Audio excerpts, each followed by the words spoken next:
Hey CrossFit Inguz, happy Monday. Today's workout is called Ceiling Fan. It's a 15-minute AMRAP beginning with 20 alternating single dumbbell power snatch, 40 double unders, 20 dumbbell overhead reverse lunges, and 40 more double unders.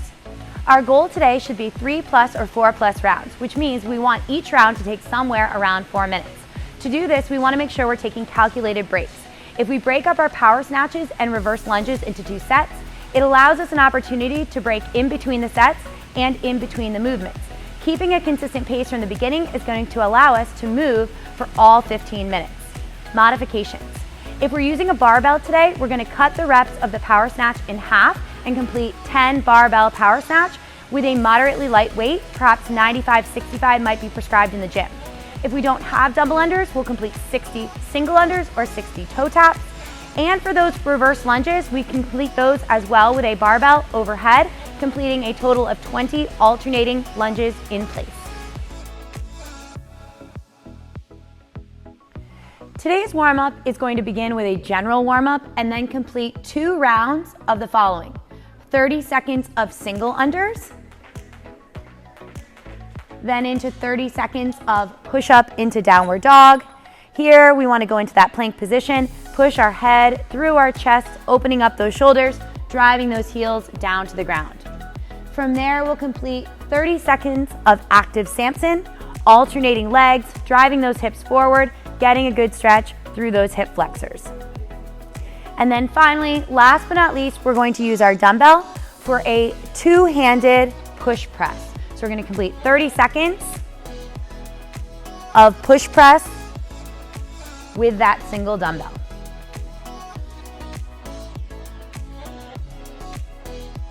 Our first movement today is going to be those 20 alternating dumbbell snatch. Here, both heads of the dumbbell should touch the ground on every rep. We'll complete 20 alternating reps, so alternating arms each time. And really our focus here today is going to be our elbow position. In the overhead position of the dumbbell movement, we're looking for a straight arm with the elbow by the ear and the thumb pointed back. This stacked position is going to allow us to support the weight from our strongest possible position with an externally rotated shoulder.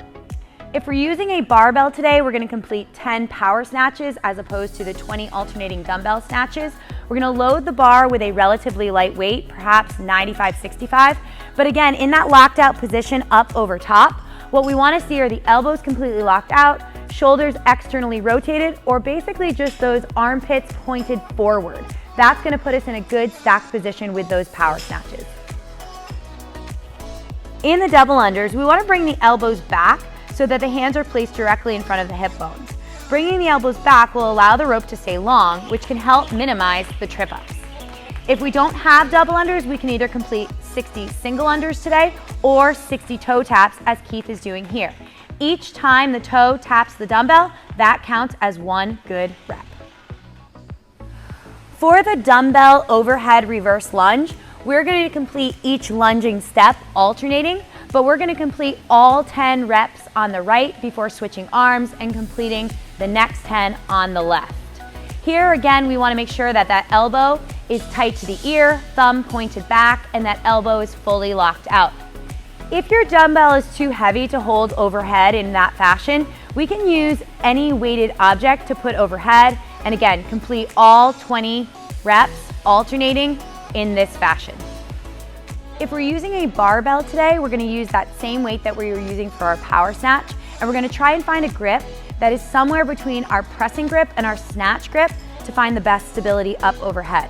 We're going to complete 20 alternating lunges. Here, our focus should really be on keeping that chest up nice and tall so as to not lose the weight forward.